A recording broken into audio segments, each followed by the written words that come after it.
Diversity Lottery Visa Interview. Quel est le processus? Quelles sont les questions qu'on voudra vous poser le jour de votre interview? Quels sont les documents auxquels vous pourrez emporter lors de votre interview à l'ambassade? Beaucoup ont joué à la DV Lottery, dont certains sont refusés le visa à l'interview et n'obtiennent plus leur visa.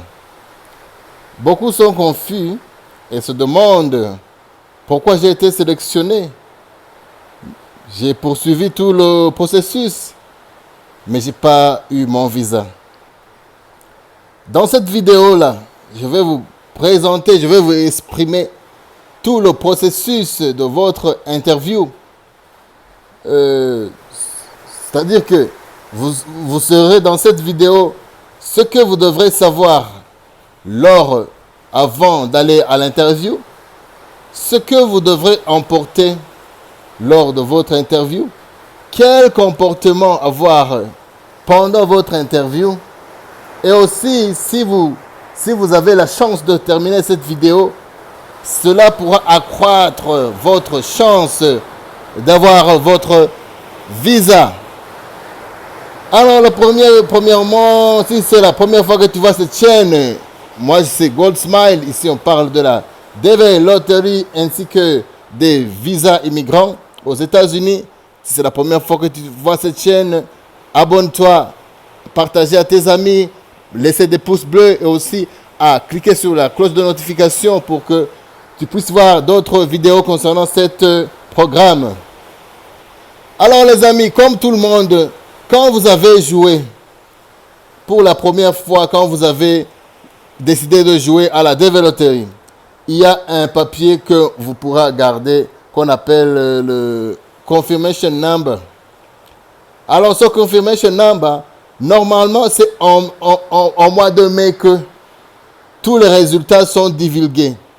C'est au mois de mai que vous pourrez mettre votre Confirmation Number. Et à partir de cette confirmation number, certains trouveront une réponse leur disant « Mon cher ami, vous avez été sélectionné. » C'est ça ce qu'on appelle la première lettre ou bien the first letter. Alors cette first letter n'est que rien, n'est qu'une notification te disant que après avoir joué, après avoir participé à la Diversity Visa Lottery, vous avez été sélectionné. Et aussi dans cette première lettre, on te parle aussi que être sélectionné ne te met pas en garantie que tu auras ton visa. Ce n'est que à partir de continuer le processus que vous aurez votre visa.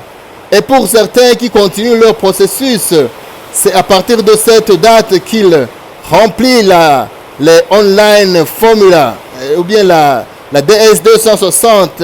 C'est une formulaire en ligne qu'ils envoient à la caisse ici.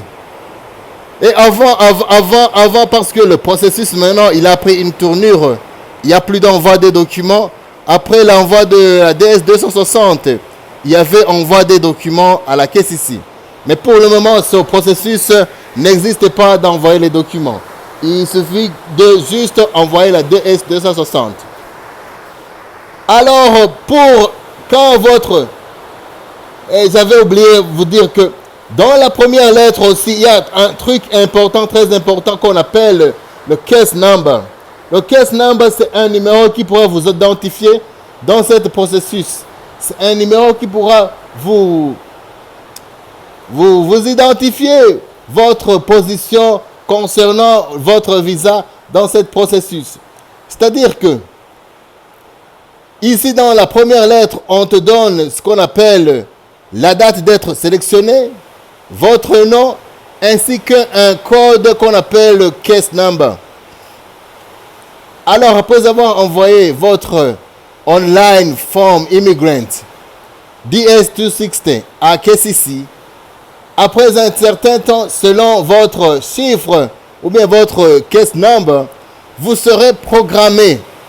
C'est ce qu'on appelle ici le cut-off. Parce que chaque mois, à partir du mois octobre, chaque mois, il y a ce qu'on appelle le cut-off. Ou bien le visa bulletin.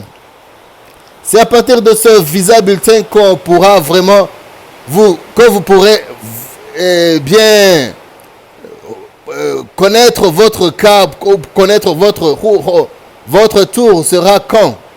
Mais généralement, les cut-off commencent au mois d'octobre et continuent jusqu'au mois de septembre l'année prochaine. Alors ici, ce que je veux dire, c'est que si votre cas, par exemple, si votre tour est proche, 6 à 4 semaines avant, on vous enverra la deuxième lettre, ou bien la second letter, ou bien la second notification. La second notification n'est rien d'autre que le rendez-vous de votre interview. La second notification n'est rien que le rendez-vous de votre interview. Alors, dans cette second notification, il y a deux choses importantes. Il y a premièrement le rendez-vous. Vous dire, cher monsieur, vous êtes programmé pour faire votre interview telle date, tel mois, telle heure. Ça, c'est la première information importante se trouvant dans la second notification. La deuxième information importante, c'est qu'il te donne le nom, le clinique, ainsi que le chimiste ou bien le laborantin qui pourra faire vos examens médicaux. Vos examens médicaux. C'est-à-dire, vous recevez cette lettre 4 mois, plutôt 4 semaines à 6 semaines avant votre date d'interview. C'est-à-dire, tous les amis qui auront leurs interviews au mois de janvier, beaucoup, ils ont déjà eu leur second notification. Vérifiez dans vos mails. Alors, les amis, après avoir eu cette second notification, il ne reste rien. Il faut aller faire vos examens médicaux. Il faut aller faire vos examens médicaux. Plus tard, une semaine ou bien 2 semaines avant votre interview. Car aussi, je vous rappelle que si vos résultats ils sont vieux ou bien ils datent de plus d'une semaine, ils pourront être rejetés. C'est-à-dire que préparez vos examens, vos résultats, ils ne doivent pas dépasser les 2 semaines avant votre interview. Ça, c'est clair, les amis. Et lors de votre interview, premièrement, ce que vous devez faire, je vous ai parlé du comportement auquel vous devez avoir pour votre interview. Le jour de votre interview, les amis, soyez vigilants, soyez à l'heure. Ça, c'est la première astuce. Si on vous dit que votre interview est à 8 heures, soyez à l'ambassade à 6h30. Comme ça, parce que ce n'est pas toi seul qui pourra passer l'interview. Il y a d'autres qui pourront passer l'interview. Alors, c'est-à-dire qu'il y aura une queue. Il y aura une foule de gens. Alors, il ne faut pas être à la personne qui est derrière. Non. Arrivez à temps, arrivez en 1h30 avant votre interview. C'est mieux qu'on puisse même faire votre checking, body checking avant d'entrer à l'ambassade. Excusez-moi, il pleut abondamment là derrière parce qu'il y a un peu de bruit. Et ça, c'était première. Deuxièmement, si vous avez une interview telle date, cherchez l'argent en dollars.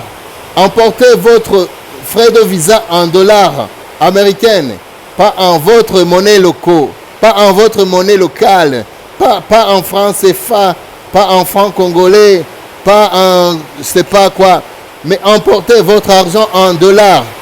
Et aussi, si c'est $330, emportez $330 en francs, en dollars bien sûr. Ça c'est clair. Troisième astuce concernant les documents. J'ai déjà fait une vidéo concernant les documents auxquels tu pourras emporter pour les interviews. Cherchez les documents originaux. Emportez les documents originaux. Faites-en une copie. Au cas où ils pourront solliciter une copie, il ne faut pas que tu sortes à l'ambassade ou bien il ne faut pas que tu commences à demander l'imprimante ou bien la photocopieuse à l'intérieur de l'ambassade. Non. Faites-en une copie et aussi emportez l'original. Pour tous les gens qui dépassent 16 ans, vous devrez avoir votre casier judiciaire. Si c'est monsieur, c'est madame, le casier judiciaire est nécessaire. Ça, c'était une autre astuce en or. Comme je vous l'ai déjà dit qu'il n'existe plus d'affidavit support. Concernant les questions qu'on devra vous poser, il n'y a rien de spécial, il n'y a rien d'habitude. Mais il faut que vous soyez relax, il faut que vous soyez vous-même, il faut que vous soyez un peu dégourdi. Il ne faut pas que vous paniquiez, il ne faut pas que vous ayez un stress, parce que le stress peut causer beaucoup de dégâts. Hein? Le stress peut causer beaucoup de dégâts. Alors, dans les questions auxquelles on pourra vous poser, il y a dans quelle année vous avez terminé votre bac? Quand est-ce que vous êtes marié? Quand est-ce que vous avez eu votre premier enfant? Et aussi la question initiale qu'ils devront vous poser, c'est chez qui vous allez? Chez qui vous allez? Qu'est-ce qui va vous recevoir? Qu'est-ce qui va vous accueillir? C'est ça la clé, c'est ça la clé. C'est ça la question qui a remplacé le affidavit of support.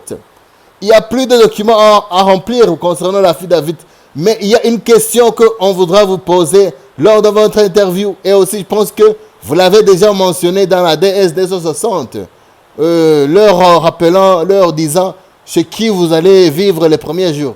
Alors cette question pourra revenir aussi à l'ambassade lors de votre interview, vous demandant chez qui vous allez arriver.